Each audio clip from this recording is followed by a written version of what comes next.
कलयुग का ये विशेष प्रभाव कि मन से आप पुण्य करो उसका फल होगा, लेकिन अगर मन में कोई पाप चिंतन हुआ तो वह पाप आपको नहीं लगेगा।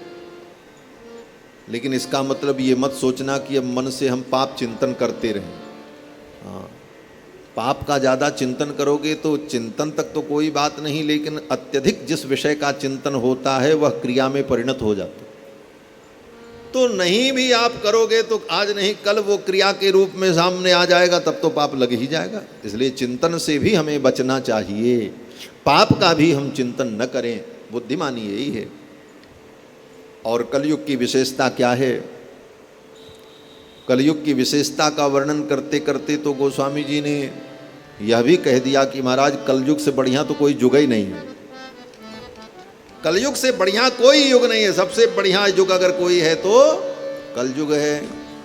कलयुग समयुग आन नहीं, जो नर कर विश्वास है। कलयुग समयुग आन नहीं, जो नर कर विश्वास है।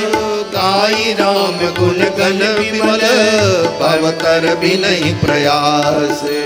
गाई राम गुण गण विमल, भवतर भी नहीं प्रयास। हाँ भवतर भी नहीं प्रयास, हाँ भवतर भी नहीं प्रयास। श्री गोस्वामी जी महाराज कहते हैं कलयुग के समान तो कोई युग ही नहीं है महाराज, सबसे बढ़िया युग ये है। कलयुग समयुग आन नहीं, जो नर कर विश्वास। करना क्या होगा? बोले गाई राम गुण गण विमल। भगवान श्री राम भगवान श्री कृष्ण के विमल गुण का गान करके, उनकी कथाओं को सुन करके सुना करके, भव तर बिना ही प्रयास, बिना प्रयास के ही हम संसार सागर से पार हो सकते हैं। ये कलयुग की विशेषता है। कलयुग में भगवान की कथा को सुन करके सुना करके हम बड़ी सुगमता से भव सागर पार कर सकते हैं। इस विशेषता के कारण महाराज परीक्षित ने कलयुग को छोड़ दिया। बोले तुम भी बने रहो, तुम्हारा भी समाज में उपयोग है, समय आने पर तुम काम आओगे। इस कारण से महाराज परीक्षित ने कलयुग को छोड़ दिया। अब दूसरा प्रश्न भक्ति महारानी ने पूछा कि भगवान ये सब अधर्म को देखते हैं फिर भी कैसे सहन करते हैं? तो नारद जी कहते हैं कि भगवान विचार करते हैं। क्या विचार करते हैं? बोले भगवान सोचते हैं इसमें पापी प्राणियों का उतना दोष नहीं है जितना दोष समय का है। समय ही ऐसा है। अयम तो युग धर्मो ही वर्तते कस्य दूषणम। ये युग धर्म है। प्राणियों का उतना दोष नहीं है जितना दोष समय का है। इसीलिए कभी कभी लोग कहते हैं महाराज व्यक्ति का दोष नहीं होता, समय बलवान होता है। समय सब कुछ करा लेता है, समय ऐसी परिस्थितियां सृजित कर देता है। और समय क्या है? बोले कलयुग ही तो समय है। कलयुग भी क्या है? एक समय तो है। समय माने एक कालखंड, एक कालखंड का नाम ही तो कलयुग है। जो काल अखंड है, काल अखंड है, काल नित्य है, काल व्यापक है। इसीलिए अंत में जाकर के काल को भगवान की विभूति कहा गया है। ये काल भगवान की विभूति। काल अखंड है, इसका कभी खंड नहीं होता। व्यवहार के लिए क्षण घटी पल, दिन सप्ताह मास वर्ष युग ये विधान किया जाता है केवल व्यवहार के, लेकिन काल तो अखंड है और अनादि अनंत है। अनादि काल से काल है और अनंत काल तक रहेगा। और ये विभू है, व्यापक है। काल कहाँ नहीं है? बोले सब जगह काल है। जिस तरह भगवान व्यापक है उसी तरह काल भी व्यापक है। तो काल अखंड अनादि अनंत होते हुए सर्वव्यापक है। लेकिन उस कालखंड में भी हर कालखंड की अपनी अपनी विशेषता होती है। जैसे वर्ष में जो काल है वो काल तो एक ही है, काल में कोई खंड नहीं। आप ये नहीं कह सकते ये काल अलग है ये काल अलग है। जैसे आकाश में इस शून्य आकाश के किसी भी अंश को आप आकाश से अलग नहीं कर सकते हो। आकाश एक है, अखंड है। उसी तरह काल जो है अखंड है, लेकिन व्यवहार के लिए हम कहते हैं ये इतना समय, इतना समय, इतना समय। तो वो काल जो अखंड है, उसी अखंड काल में कुछ समय ऐसा आता है जिसमें अच्छे अच्छे फूल खिलते हैं। फिर उसी अखंड काल में ऐसा भी समय आ जाता है कि वो फूल मुरझा करके गिर जाते हैं। फिर उसी कालखंड में ऐसा समय आ जाता है कि जिस वृक्ष के वो फूल थे वो वृक्ष भी सूख जाते हैं। और फिर एक कालखंड उसी में आता है, उसी अखंड काल में फिर वो काल आगे आता है कि फिर वर्षा ऋतु होती है, नए पेड़ पैदा हो जाते हैं, फिर वो बढ़ते हैं, फिर उनमें फिर फूल पैदा हो। तो ये काल चलता रहता है और काल के हिसाब से परिवर्तन भी चलता रहता है। इसीलिए ये युग का प्रभाव है, समय का प्रभाव है। अयम युग धर्मो ही वर्तते कस्य दूषणम, ये युग धर्म है, इसमें किसी का दोष नहीं है। इसीलिए अतस्तु पुंडरीकाक्ष सहते निकटे स्थितः, इसीलिए निकट में रहकर, सन्निकट में रहकर भगवान सब कुछ देखते हुए भी कलयुग के इस दुष्प्रभाव को सहन करते रहते हैं। जानते हैं जीव का उतना दोष नहीं है जितना दोष समय का है, समय का प्रभाव। इसके बाद नारद जी ने भक्ति महारानी के पुत्र ज्ञान वैराग्य को स्वस्थ करने के लिए उपनिषद सुनाया, गीता सुनाई, चारों वेद का पाठ किया, लेकिन ज्ञान वैराग्य स्वस्थ नहीं हुए। नारद जी बड़े चिंतित हुए।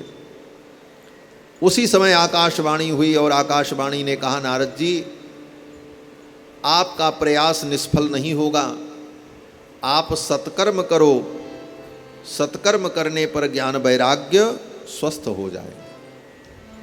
नारद जी ने सोचा गीता उपनिषद इनका पाठ करने पर भी ज्ञान वैराग्य स्वस्थ नहीं हुए, तो अब कौन सा सत्कर्म मैं करूं, किस सत्कर्म से ये स्वस्थ होंगे।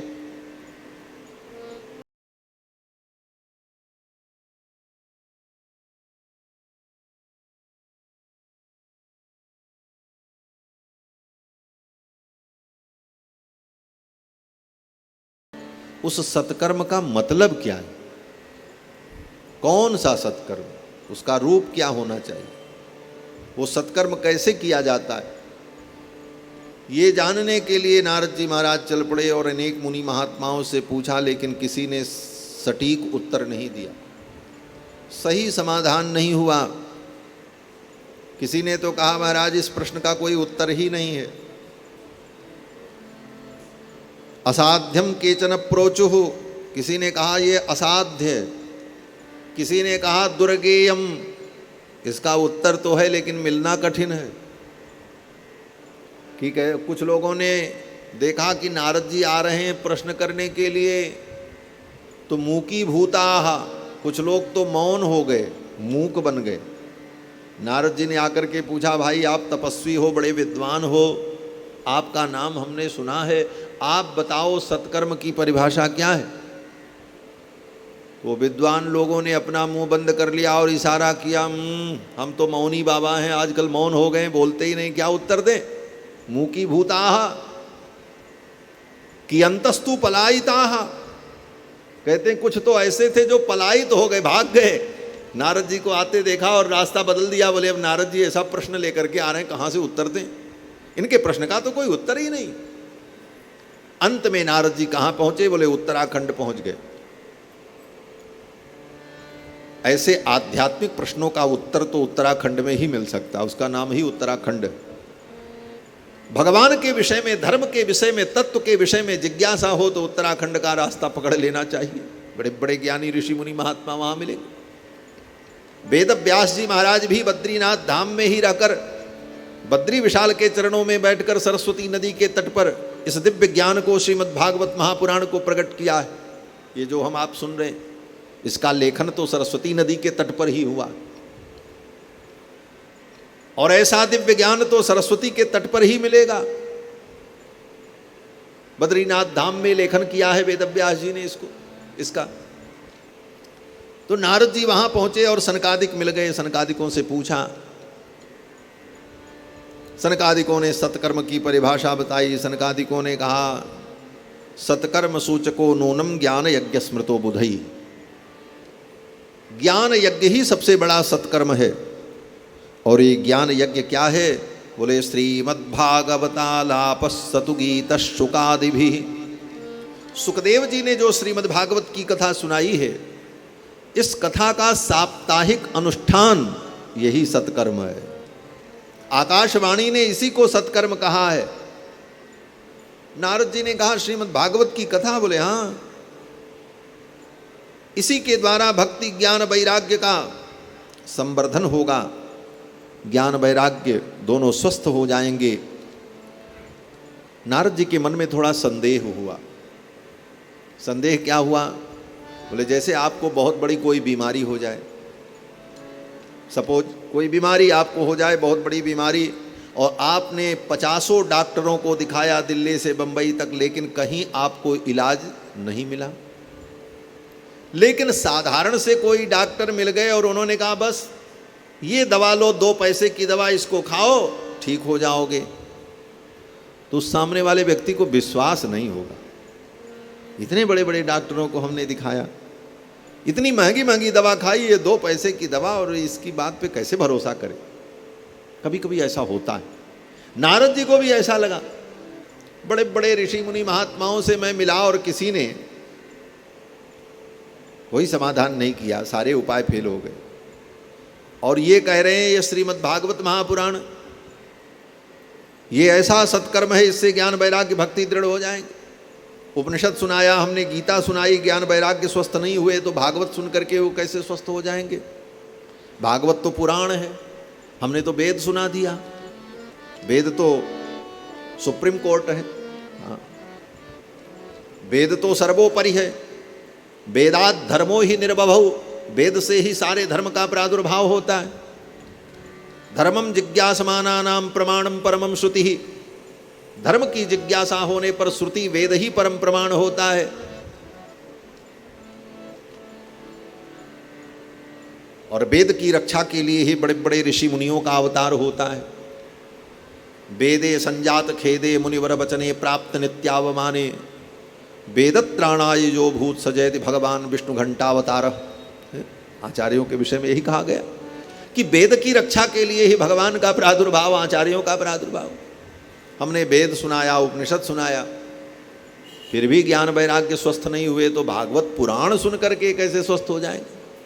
पुराण तो वेद का फल है। निगम कल्पतरोर गलितम फलम, हमने तो वेद ही सुना दिया। ये मन में संदेह हुआ तो सनकादिकों ने समाधान किया।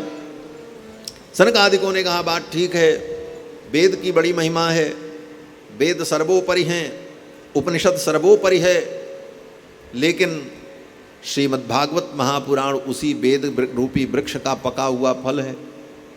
फल में जो स्वाद होता है वो वृक्ष में नहीं होता। आम फल लेकर के खाओ जो स्वाद मिलेगा, आम की डाली चूसो, आम का पत्ता खाओ, आम की जड़ खाओ तो थोड़ी वो स्वाद मिलेगा। लेकिन उसी जड़ से, उसी तने से, उसी पत्ते से रस संग्रहित हो करके फल में आया तो उसी से, लेकिन अब फल में जो रस है वो रस डाली में, पत्ते में, जड़ में नहीं मिलेगा। इसलिए सेवन तो फल का ही होगा, लेकिन फल का सेवन करें इसके लिए वृक्ष का भी संरक्षण करना होगा। हाँ, अब यहां पर 2 बातें समझनी चाहिए। आजकल बहुत से लोग निगम कल्पतरोर गलितम फलम की व्याख्या करते करते यही कह देते हैं महाराज भागवत तो वेद से भी ऊंचा है, ये तो उसका फल है, पेड़ की डाली में और उसके पत्ते में वो स्वाद नहीं, इसलिए भागवत तो सर्वोपरि है। बात सब ठीक है, भागवत सर्वोपरि है, परम रस है, लेकिन इसके साथ साथ यह भी अनुभव करना चाहिए कि वेद रूपी वृक्ष अगर नहीं होगा तो भागवत रूपी फल उत्पन्न ही नहीं होगा। हम कहते हैं आम की बड़ी महिमा है तो आम खा लो, और जब आम खत्म हो जाए क्योंकि अब जुलाई आ गया, आम खत्म होने वाला, अब तो सीजन जा रहा। जब आम का मिलना बंद हो जाए तो आप कहो हमको तो आम से मतलब था, हमने आम काट खा लिया, अब जितने पेड़ हैं सब काट डालो। क्यों? बोले अब आम खत्म हो गए, अब पेड़ की क्या जरूरत है, इसलिए पेड़ काट दिए जाएं। तो क्या होगा? बोले अब फिर आगे फिर आपको कभी आम नहीं मिलेगा। साल भर तक 11 महीने तक उस आम के पेड़ को आप बचा करके रखोगे, उसका सिंचन करते रहोगे, उसको सींचते रहोगे, जल देते रहोगे, तो वो 1 महीने बढ़िया मधुर फल देगा है? लेकिन 11 महीने उसका संरक्षण करना पड़ेगा, तब वो आम फल मिलेगा। और केवल आम फल खा करके पेड़ की उपेक्षा कर दी बोले तो फिर जीवन में कभी वो फल नहीं मिलेगा। उसी प्रकार श्रीमद् भागवत रूपी जो ये रस है, जो फल है, ये द्वापर के अंतिम काल में प्रकट होता है और कलयुग में इस रस का लोग पान करते हैं। पिबत भागवतम रसमालयम मुहुरहो रसिका भुविभावुकाः। लेकिन ये कब? बोले जब सतयुग, त्रेता, द्वापर, इन तीनों युगों में ऋषि मुनियों के द्वारा वेद रूपी वृक्ष का संरक्षण होता रहता है, तभी ये फल प्रकट होता है। इसलिए आज भी वेद का संरक्षण करना चाहिए। वेद का संरक्षण होगा, वेद रूपी वृक्ष बचे रहेंगे तो भागवत रूपी फल मिलता रहेगा। और वेद रूपी वृक्ष ही अगर नहीं रहेगा तो भागवत रूपी ये रसमय फल भी हमें प्राप्त